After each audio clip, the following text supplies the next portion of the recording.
welcome to the AniMonday podcast. My name is Colin Hempill. And I'm Kayla Hempill. On our show, we roll the virtual dice each week and must watch a randomly selected anime title. Thanks for joining us. Last week, we hit the random button on Crunchyroll, and the anime that we rolled was the Monogatari series. Monogatari is a long-running series of light novels. There are 24 total since they started in 2006, and there are plans for at least 5 more. The writer is named Nisio Isin, which is a palindrome, which is awesome. And it was illustrated by a Taiwanese illustrator named Vofon. This series is released in different arcs that involve wordplay. So there are series like Bakemonogatari, Nisei Monogatari, Neko Monogatari, and others. The production company Shaft created several anime adaptations based on these light novels, and the first one that they produced is Bakemonogatari. So it's sort of the first canonically, and it's a complicated running series, but that's the one that we decided to start with as a result. Bakemonogatari is a portmanteau of bakemono, which is a type of yokai, kind of like what we would call a ghost or a monster. And monogatari means story, so it sort of means ghost story or something like that. Shaft is an animation studio that's known for using unusual animation styles and visual gags with a sort of avant-garde way of telling stories. And they actually now exclusively work with a single director named Akiyuki Shinbo, who was the director for this series. And both the director and the studio are also known for major projects like Madoka Magica. We're going to be discussing the first 5 episodes in depth, and we'll try to avoid major spoilers. This show is built around short stories that are each told over the span of 2 or 3 episodes apiece. In this case, the first 2 episodes tell one story, and episodes 3 through 5 tell a different story. A third-year high school student named Koyomi used to be a vampire, and some of the effects of his immortal life still linger. As a result, Koyomi often finds himself at the center of paranormal activities and spends much of his time helping people who are affected by these entities, such as apparitions, deities, ghosts, mythological beasts, and spirits. In these stories, we meet Hitagi, whose weight is taken by a crab-like entity, and a young girl named Mayoi, who is never able to reach her destination. So this series is very character-driven, kind of similar to last week, except that... It's good. No, I wasn't going to say that. Oh, by the way, Kayla finished Love Tyrant already, it was awesome. It seemed to kind of end on I don't know, it didn't feel like it really wrapped up all that much. No, it kind of left on an ambiguous, Could probably use a second season, sort of. Maybe. Anyway, back to this show. It's very character-driven, but that said, the entire premise of the show is that it's telling these short stories in segments. And so the interplay between the characters and the story that it's trying to tell is really important. What did you think of kind of the main character? He's actually consistent through all the series from Bakemonogatari on.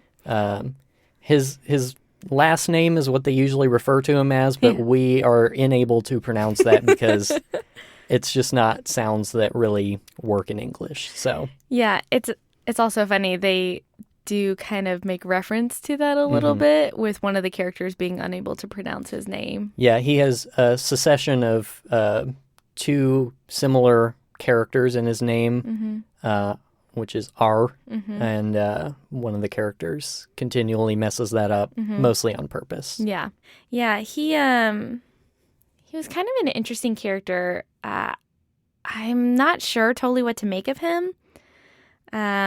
Because there's times when he is played off as kind of dense, but other times totally the opposite. And it seems like they kind of wrestled with his character of trying to decide if he's wise and knows all these things versus has no idea what's going on. I also noted kind of the same thing. In fact, we've talked many times about the ahoge and how it kind of indicates a dumb character, which he is a very prominent ahoge in the show. It's like its own character in itself. And kind of what I was gathering, at least from these few episodes that we've seen, is that all the other characters treat him like a moron. Yes. And the show itself treats him like he's kind of brilliant. Yeah. If that makes sense. Yeah, it does. So everyone in the show is very intellectual. Yes. It's just an incredibly detailed, very high level sort of philosophical thing that happens in the show. And so even the dumbest character in this show, which would be the main character, is played as someone who's really articulate and really intelligent. And it seems like his only problem is that he revealed at one point in the show that once he got to high school, he started doing poorly in school. His grades just fell off. Yeah. But he's still a really intelligent person. Yeah, he's still able to engage in the verbal banter with all the other characters. So it seems strange sometimes that he's even animated with kind of like a blank face, like he has no idea what's going on. Yeah. His whole story is that he is a former vampire. And I kind of thought it was interesting that they threw you into the story without giving you all that back information. Yeah, we have no idea how he became a vampire. We haven't seen anything about that. And how he stopped becoming a vampire. Sure. All we know is that he has this weird friend who we'll talk about later who kind of is involved in all these paranormal activities and helped him reverse the effects of the vampirism. So right now, he just kind of has some superhuman abilities. We see him able to heal himself of wounds and, I don't know, other things. He had like a zoom-in vision at one point. He could see really far away. Yeah, there's been a couple of times, too, when his eyes will just suddenly go red. And it's supposed to show some lingering effect of his old affliction, but they don't always explain what's going on. He also has two sisters who we see a few times, and he talks about them, but otherwise they haven't been primary characters yet, so I don't know if there's anything to say about them. No, they just seem like two normal younger sisters. We don't see his parents at all. He talks about them, but we don't see them. Yeah. One of the first other characters we meet is Tsubasa, who is the class president of the class that he is in. We also don't spend a whole lot of time with her. But what we do know is that she has visited his friend before. This guy, Oshino, who kind of takes care of paranormal activities and helps people get out of them or help them through the effects of those situations. Sure. We know that she has seen him before to have something worked on, but we didn't get any of that either. No, which I think is part of, we chose to start with this series. I think some of the other companion parts of this show actually go into different backstories, and I think hers is one of the ones that they go back in time and show what happened to her. I think chronologically, Bakemonogatari isn't technically the first in the series, but it's kind of based on release order at least. The first story that we're told about kind of centers around a character whose name is Senjo Gohara. We see her first falling off of basically a balcony in their school. Yeah. And she is descending down a staircase. I'm not really sure why she was falling or anything. The banana peel. Oh, right. Yeah, she slipped on a banana peel. Of course. We don't see that, so it wasn't comical. She just mentions it and is like, oh, those darn banana peels. But the main character sees her falling and for some reason decides it would be a good idea to try to catch her. Well, it seems like he was in direct path to, because where she lands, he didn't go out of his way to catch her. She literally just lands in his arms. But when he does catch her, he finds that she is super light. She weighs basically nothing. And she goes on to talk about how she is weightless because of a crab. Yes. That she encountered. And as we kind of come to find throughout the series is that there are a number of entities, like you talked about in the intro, that are responsible for interactions with humans. They could be gods, they could be ghosts, they could be any number of things. Yeah. They often just refer to them as apparitions. Yeah.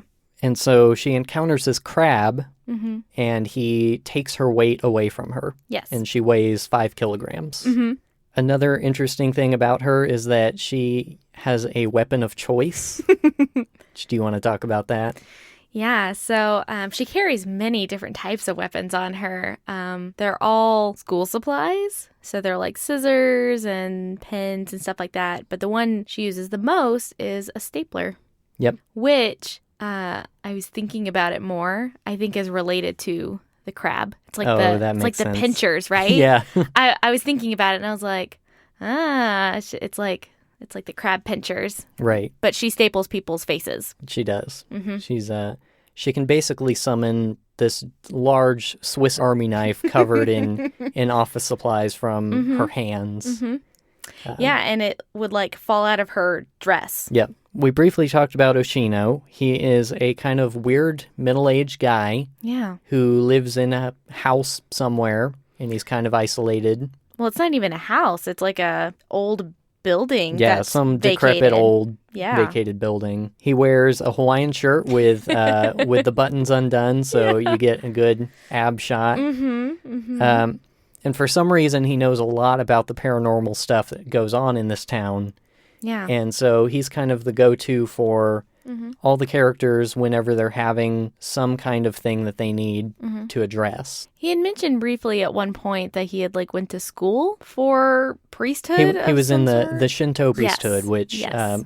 I am meant to do some research on that, but I didn't get a chance to. So he has some training. He's not just like the local crazy guy or anything like that. He said he's no longer active in that priesthood, and now Right. he's just kind of a free agent Yeah. doing this kind of work. And he charges a lot of money for it. A lot of money he Which charged. I guess be close to like $10,000 that he charged her. Yeah, and then he charged Koyomi. Yeah, he charged Koyomi like half as much. No, I thought it was more. I thought he was said it? 5 million. yen. Maybe. Either way, because it specifically had to do with vampirism. Yeah, That that's was a why special that's why he case got for him. upset was because he's like, you charged them so much less than than mine. The next character that we meet is Mayoi, who is a grade schooler, and she's kind of the center of the second story. Yeah. Yeah, so she got the 3 episodes to cover her. And she's kind of interesting when we first meet her because she's lost and the main character is trying to figure out where she's trying to go, and Mayoi is just pushing him away, saying like, I hate you, I don't like you, like go away, don't bother me. And she starts actually to become a little violent with him, and it's it's not until they get into like a big fight and Koyomi is like, he tackles her to the ground because I think he punched her in the stomach, and that's when she suddenly becomes friendly to him and lets him help her find her way. But one of the things I noticed about her is that she tends to not retain information. So she is the character that frequently mispronounces the main character's name, and he'll tell her no, this is how you're supposed to say it. You're adding an extra character in there. And she'll kind of laugh it off, and then the next time she says his name, she'll probably say it wrong again. And so it seemed like she doesn't really carry new information with her. And to get us kind of into talking about the story, let's start there and kind of work backwards to the first set of episodes. Okay. So we come to find out that this grade schooler is actually the apparition itself. Mm-hmm. Yeah. Not that she has been affected by an apparition, but that she is the one. Yeah, she's the spirit. Yeah. She had talked about meeting a snail. Mm-hmm. And there's some wordplay in her name. Yeah. I don't remember all of this, but It has to do with a cow. The Yeah, kanji for cow it is includes also a cow kanji in there. in the word for snail, Yep. in the kanji for snail. So one of the characters keeps calling her the cow. Yeah, the lost cow. And her name actually, I think, translates to a wanderer or a lost, Yeah. something like that. Yeah. It turns out that it's not that she met the snail and the snail is the one who made her lost or unable to go home. She's trying to go home to see her mother, basically. Mm-hmm. She is actually the entity who is affecting Koyomi, Mm-hmm. because once he starts interacting with her, he's no longer able to go home. Yeah, so when they get the address from Mayoi, they start kind of walking towards what should be her mom's house, and they keep overshooting it. And they're like, that's weird. Why did we miss it? And they every time that happens, they cannot find their way back. Yeah, so I thought that was a pretty interesting reveal in the way that played out. Mm-hmm. At one point, she calls Koyomi Mr. Man-Beast, which was pretty much my favorite. Yeah. Was that after or before he beat her up? That was before. He beats her up twice, by the way. So it's not like it was a one-time thing. Twice. Big, makes her unconscious, sort of beats her up in broad daylight. To be fair, she did bite him so hard, it, took a chunk out of his hand. During his interactions with Mayoi, Shinjuguhara is actually there with them. She's also trying to find the home with them and walking around. We come to find out that she could never see the little girl to begin with. No. It was just Koyomi who could see her and interact with her. Which, realizing, when they reveal that she's a spirit, that it's because he didn't want to go home. He was avoiding things. And that's what that snail spirit does, is it prevents people from being able to find their way. It seeks people who have some aversion to going home. Mm-hmm. In the end, they're able to basically find the home that she was supposed to go to, which was demolished years ago. It turns out she had died 10 years ago or something. Yeah. And the reason that she became this entity was that she was on her way home to see her mother and I think died in a car accident. I think a bus or something hit her. And that's what turned her into this spirit whose purpose is to find people in similar situations. It was interesting, actually, how they overcame it. They decided to take totally different routes that she wouldn't know. So they took brand new streets as opposed to the old streets that were still intact. And then because she was lost, they were able to actually get her to the lot that her house used to be on. And this is where I think I was really impressed by the depth of storytelling. Yes. And the way that the characters unveil information as you learn more about them. So this little girl, her parents divorced and she lived with her father and her only desire was to go see her mom. Yeah. And not that she didn't like her dad also, but... No. She just missed her mom. And it kind of turned out to be the same for Koyomi, who it happened to be Mother's Day, and he was kind of mad at his mom at the moment and didn't want to go see her, go home. And his sisters. And his sisters, who were bugging him a bunch. And his sisters kind of felt like he wasn't attached to his mom the way he should be. Yeah, that he should care more. Okay, so stepping back to Shinjuguhara's story, the reason that she was super light is because she encountered this crab entity who stole her weight. Do you want to talk about her story at all? I love her story. When we were watching it, as I was figuring it out, I was getting more and more excited. It does check all the boxes for things you're very interested in. Yes, it does. So we come to find out that Hitagi, that's her first name, because I can't say her last name. Sorry, I'll stick with Hitagi. She lives with her dad because her mom got involved with a cult after Hitagi got really sick in middle school, needed surgery or she was going to die. And her mom gets involved in this cult that starts to take advantage of them, both financially and then, as we come to find out, physically and sexually. And when one of the cult leaders comes and tries to take advantage of Hitagi, she attacks back and causes a whole lot of physical damage to this person. And her mom doesn't defend her. Her mom goes back to the cult and leaves the family.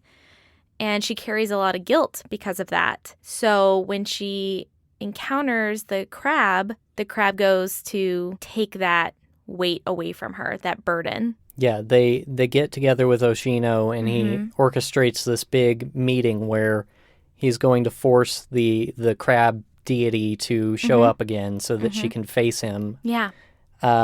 And it's kind of at that moment that you realize she's not talking about a physical weight, although that did affect her physical weight. Right. But an emotional weight. What she actually has to let go of is the emotional weight of that burden and that load that she's carried for so long. Well, I think it's actually the opposite, is that she needed to take it on. Right. She had rid herself of the emotional weight so that she could move on with her life, but... Yeah, and it was interesting because her personality shifted because of it. So one of the things that the Tsubasa, the class rep, talks to Koyomi about is that, you know, Hitagi used to be this really sweet and popular girl. She was very, very friendly, and now she's completely isolated. And they attribute that to saying that, oh, well, you know, she got sick and she's just still sick. And so her personality becomes very callous. She's very cut and dry with people and not very emotive. She's just flat, like the whole time that you see her. Oshino calls her a tsundere because she's very cold and doesn't really show her interests. And as soon as she encounters the crab again, she at first is like blown over by the crab, literally. And they're like, oh, well, I guess we have to like get rid of this crab. That's the only way she's going to be better. And she steps in and is like, no, like I can do this.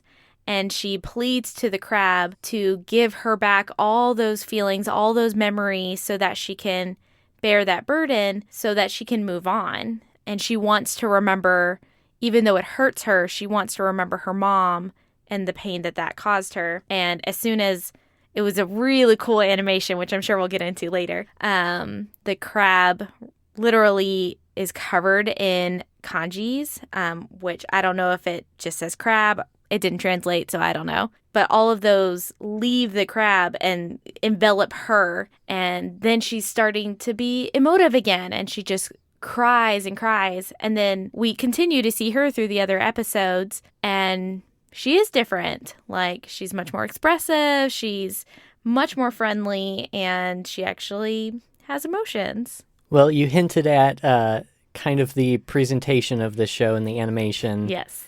It is certainly a very strong point for this show and something I'm really excited to talk about because so far we've kind of had just your generic looking shows where everything was a character just looked a certain way and all of the environments kind of matched and there wasn't a whole lot of variety. When you start going through the episodes, this is very different. Totally different. Yeah, at times it was almost overwhelming in a good way, but I think, in a way that it's meant to be. Yeah, there was just so much happening. It was hard to catch it all, you know. I'm sure it's one of those things you go back and watch it a few times and you find new things each time that you watch it. Yeah, thinking about the fact that this was made by the same director and studio who did Madoka Magica, you can see a lot of the same sorts of things, even though Madoka is more straightforward. It's less avant-garde and experimental, but there's a lot of like scenes that are in paper mache for no reason, or like when he holds a phone out, it's a real phone, and there's animations happening around the phone, but it's a actual photograph of a phone. And there's all sorts of changes in animation styles and different techniques that they use throughout the series that just wildly varied. Oh, yeah. One of the things that was a reoccurring kind of, I guess, stylistic thing that they did was they kind of look like cue cards that would be spliced into the animation. Sometimes they'd be translated, sometimes they wouldn't. But they'd just be these kind of one color with kanji written on them cards that were saying something, usually in the place of like an emotive thing. Yeah. Sometimes it was equivalent to like an animation for this goes here. Yeah. Yeah.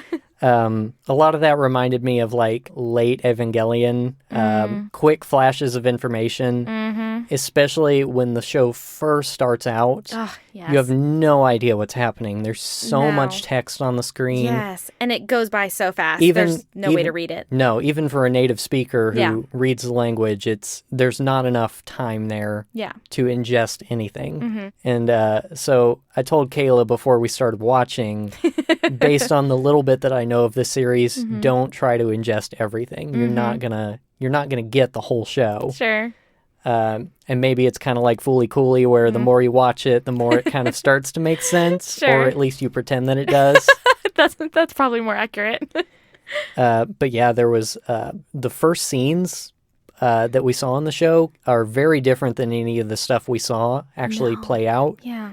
There was a lot of, and maybe actually this was just a recap of like how he got to be a zombie. Yes. Or not a zombie, A vampire. Mm-hmm. But there did appear to be like a lot of violence Yeah. and people, chopping arms off and stuff. Yeah. And none of that happens in the show. No. It was all just kind of a precursor that didn't really make sense. No. No, yeah, there were characters that we hadn't seen and continued to not see in the 2 arcs that we went through.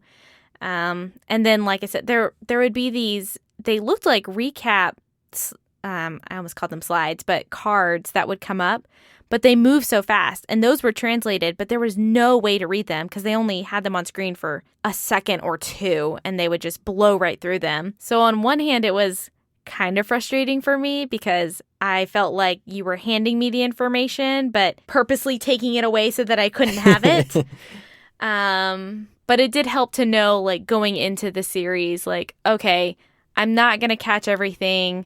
I have to accept that this is like an art style that they're purposely utilizing. It's not intended for me to not catch it. You can tell even from the naming of the show and the naming of the episodes and the series that there's a very heavy reliance on understanding of kanji and wordplay. Yeah. And a lot of things that we probably missed Yeah. as non-native speakers. Yeah. But in general, there's so much text Yes. all the time. Yeah. There is the constant dialogue because the majority of the show is talking. Yeah, there's not really a whole lot of action. Sure. It's people standing around and talking. Yeah. And that on top of the fact that they put text everywhere in the environments. Yes. On people's eyeballs, on chalkboards behind the characters, on every single object can be a place where they find somewhere to put text and insert part of the story. Yes, I was about to say, it's not just like background text, if you see a street sign or something. It's intended to be a part of the story. It's revealing something to you or giving hints to something that's going on. Let's talk quickly about the introductions for each show, which every subsection, so every story that they tell, the first 2 episodes and then the next 3, both had their own opening animation. Yes, that were strikingly different from each other. Very different. The first one involves a lot of staplers. Yes, it does. It's more or less like an animation of a stapler going throughout the environment and leaving staples in a trail everywhere. And then the second animation that we see is a very, very over-the-top, it's so cute, crazy, happy, cute animation of the young girl that we meet interacting with herself. Millions of them. Yeah, as though she populated the world with copies of herself. Yeah. But the music was also very different in both of those. And so you could tell, even just by looking at it, that the 2 characters that they were focusing on in each of those arcs were remarkably different from the other one. It was actually kind of a shock to go into episode 3 and see how crazy different the intro was. And we were like, oh, what is happening here? This is going to be very different. Which you touched on music. All the music, as far as I can tell, is done by Meg Rock, which is a popular artist. She does a lot of anime stuff. Oh, great.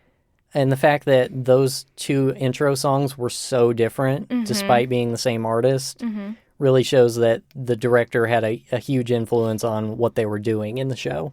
Yeah, well, even if we can go into it, even inside the show, there was a lot going on musically. something that I noticed is that there was a lot of thematic music going on. So each character kind of had their own theme music throughout. Yeah, the prime example I can think of is Oshino, who anytime he came in, there was like slide guitars and there was a harmonica. Yeah, very bluesy. Mm-hmm. And at one point, I think it was Hitagi had like metal music that came up, especially when she was like... Yeah, when she was brandishing her weapons at him. Yeah. So I thought that was great. That's something that you don't really see a whole lot in anime, is really taking the time to like develop the characters, not just through their animation, through their dialogue, but also musically. You could feel the character through the music. And then even when they change, their music alters. So Hitagi's music ended up changing as her character changed, and that was really interesting to me. The kind of general score that happened in scenes that weren't necessarily related to a specific character kind of remind me of Death Note's score a little bit. Okay. If you remember any of that. Or more recently, like Breath of the Wild. Oh, yes. Which has a very sparse sort of score. And it repeats a lot. It's mostly the same theme kind of played over and over, but it never gets draining or feels repetitive. It's just a really good underscore for the dialogue that's happening. Yeah, definitely. Whether that's a soft piano or some strings or whatever they chose for each scene. Yeah. Talking about generally the animation styles, they kind of had a default that they went to in terms of the way that they drew everything, which was that the characters are very flat. They have kind of very few colors to them and not much shadow or depth. And then they have very thick outlines, which are usually colorful. So a bright red outline or something like that.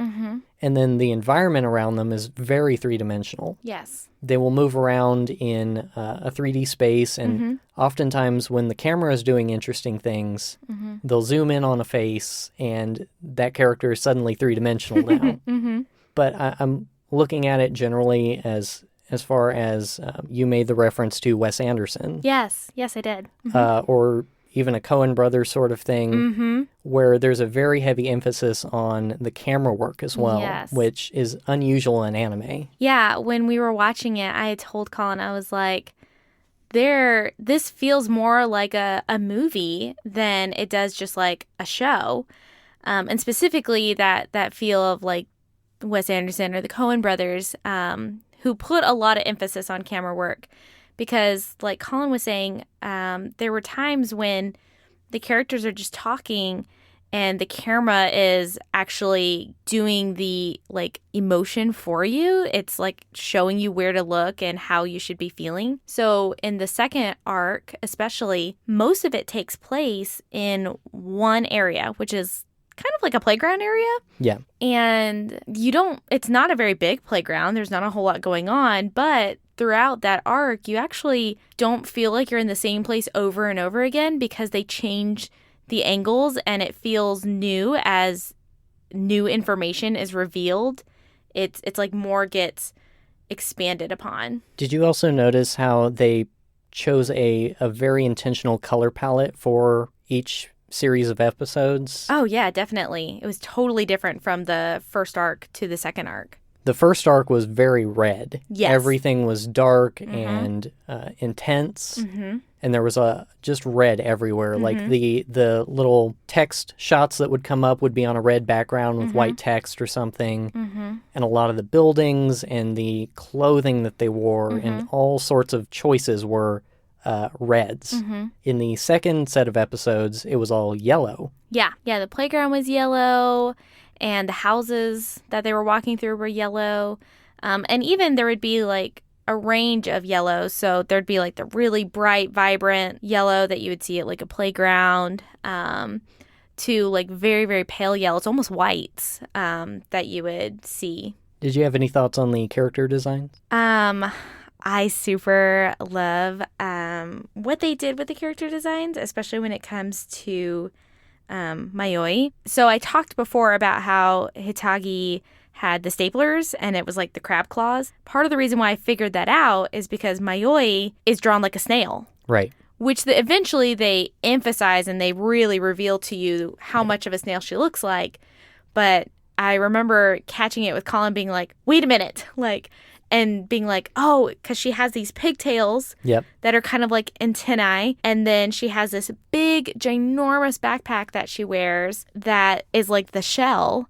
And so when I started figuring out, I kept thinking about how they actually designed their characters to look like the spirits or whatever that they're encountering. In a really subtle way, too. Yeah, because we didn't catch on to the snail thing, even though they kept calling her a snail the whole time. Yeah. And talking about snails. Mm-hmm. She just looked like a grade schooler. Yeah. Like going off to school. Or obviously she had a huge backpack. Comically large. Because she was like... She had packed to go see her mom and probably spend the week with her or whatever. So yeah, I thought that was really good. Yeah, and then like and Hitagi was even more subtle. Like we wouldn't have. I don't think I would have caught the stapler crab claws thing unless they had done something similar with Mayoi. What are your closing thoughts and likes and dislikes?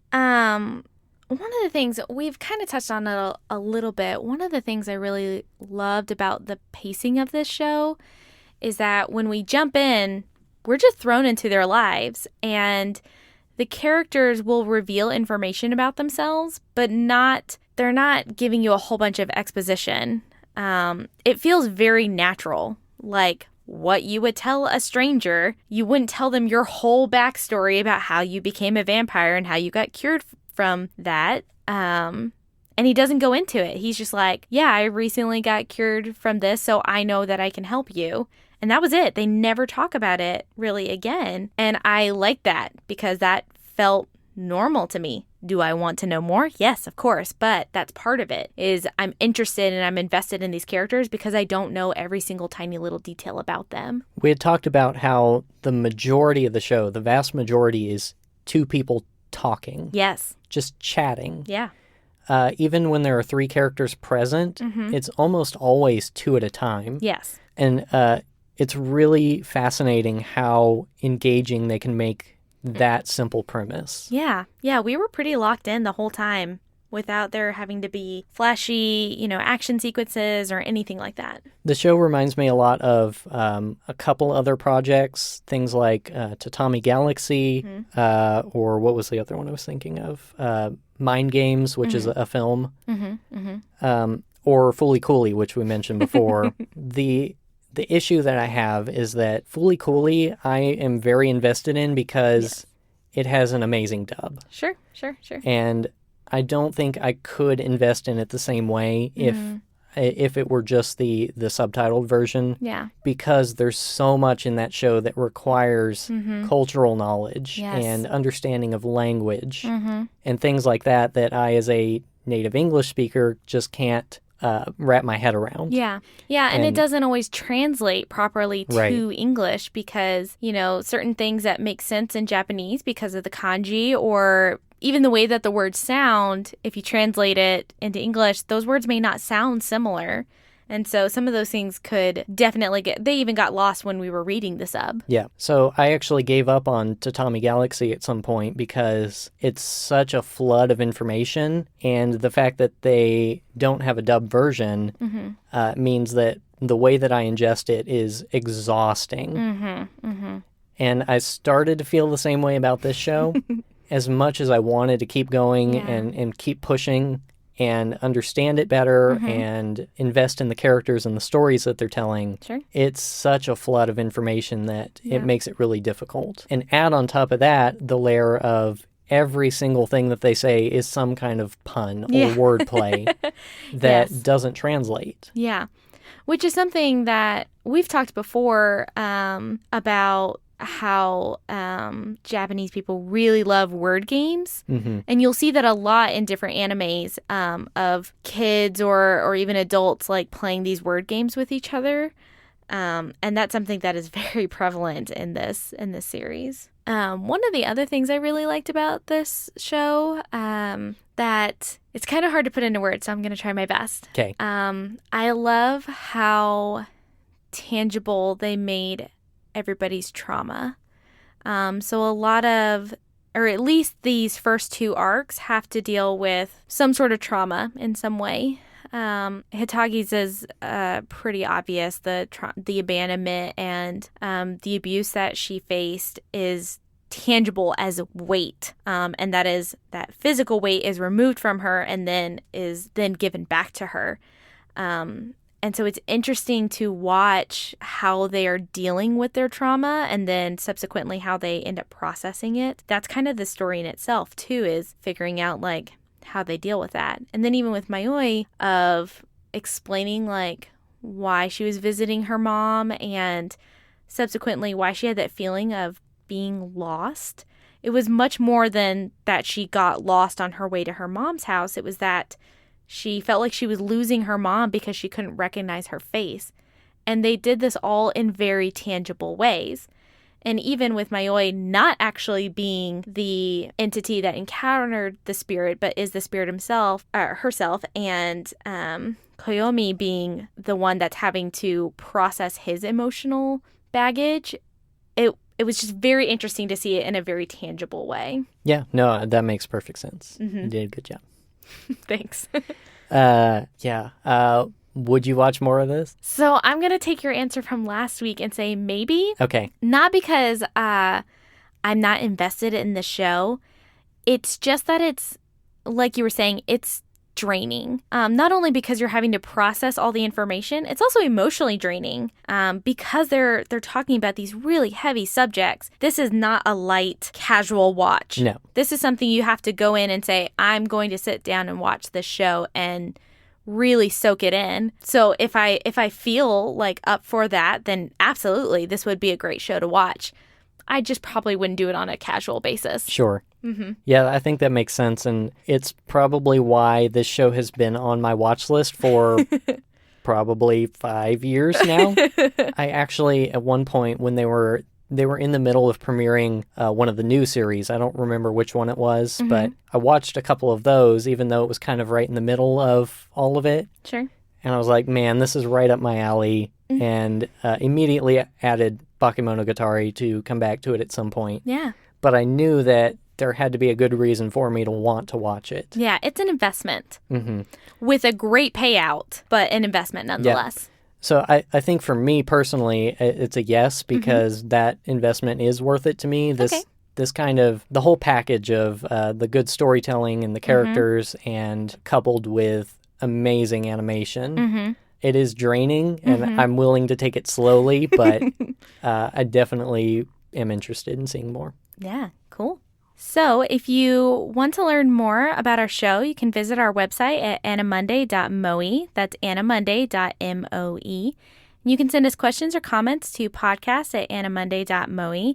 And you can find us on Facebook or on Twitter. Our username is AniMondayCast, and you can find links for that on our website. Thank you to Crunchyroll for the nearly infinite repository of anime that you've provided, and for the random button, which produces those wonderful and wonderfully terrible results. Also, Crunchyroll, if you are interested, it would be most welcome to add the random button to Verve as well. Yeah, that would super help us out. Verve is a great service that packages Crunchyroll and Funimation and tons of other things that we watch, like Geek and Sundry and Nerdist and all of that sort of stuff. And you can find that at vrv.co. That gives you all of that for just $10 a month. It's really great. But it is still lacking the random button, so that would be lovely. Or open an API so that I can write one. That'd be nice too. Oh, gosh. Thanks also to C2A for providing the intro and outro music for our show. Those come from the Senpai EPs, which are available on his Bandcamp and other major streaming services. I'll add links in the show notes and on our website. All right, are you ready to roll? I'm ready. Oh man, I'm suddenly nervous about the roll. Last week we had one that I actually recognized, and it was right up my alley, and now it could be anything. Random button in 3, 2, 1. Our show for this week is called Our Love Has Always Been 10 Centimeters Apart. And the first episode is called Spring, First Love, Color of Cherry Blossoms. Yes. Good. All right. Is this our first romance show? I'm excited. Well, we'll see how it goes. Yeah, we'll see you next week, guys. Thanks. See you next week.